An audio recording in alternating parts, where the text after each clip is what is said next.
Hey, welcome back to Scorpion Insights. I'm Jamie Adams, joined by my friend and last namesake, Andrew Adams.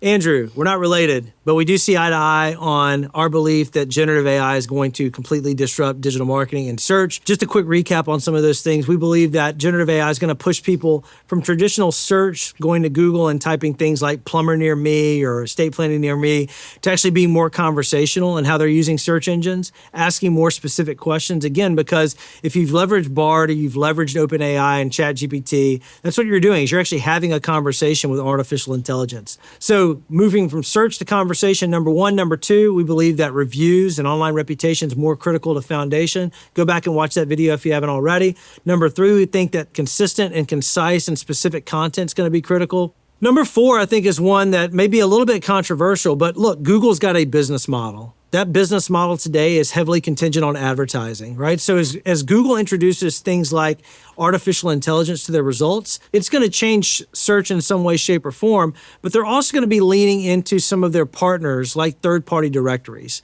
like expertise.com and Thumbtack and HomeAdvisor and lawyers.com, all these kind of third-party sites that are very vertical specific and unique. Google's going to continue to integrate that content into how they answer questions. So we've done a lot of research here. Tell me a little bit about what you've seen when you've done specific questions. Let's just take a question like, I've got an HVAC issue, my thermostat's not working, who can get to me in my area today to take care of my thermostat problem? What types of results are you seeing in third-party sites there? Yeah, so Google's incorporating those third-party sites into these generative AI search results. So you might have a question specific like that. Yep.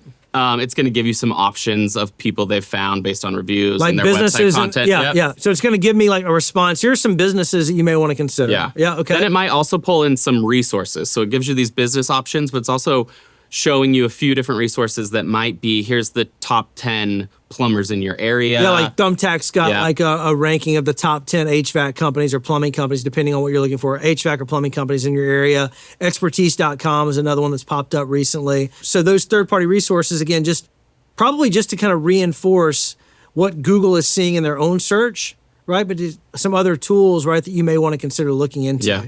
So if I'm a business, obviously I want to be taking care of how I show up on Google. How should I also be thinking about making sure that I have a presence on those third-party sites? Yeah, I think it's important to keep those up to date and think about where you might be. You probably are on some of the top ones if you're focused on your digital presence, but making sure those are updated. If you move, anything changes, right? Always keeping those things up to date as well. What about advertising on some of those sites, right? Because a lot of those sites, like Thumbtack, who we're a partner with, Angie HomeAdvisor, we're a partner with. We've done some work with a lot of legal directories as well, like Justia and lawyers.com and Avo. A lot of those third-party publishers like that, they make their money from advertising as well. So as a local business, should I be thinking about maybe advertising on some of those sites as well? Yeah, I think it's a great spot to be, especially if they're using kind of these AI search results, because it takes away the sponsored ads and things when they're on Google. Yeah, or at least moves them down. Yeah, moves them down, Yeah. right? So it's showing them a different view, but those kind of third-party lists are still showing up, right? So people might go there to find the information they want, and having an ad there is a great way to capture. Yeah, here's an analogy I think that's important, and maybe for you as a business to grasp. Right now, go do a search on Google for best HVAC company near me. Right, what you're going to find is some ads. You're going to find a local map pack with probably the closest HVAC companies to where you're sitting and the best reviews.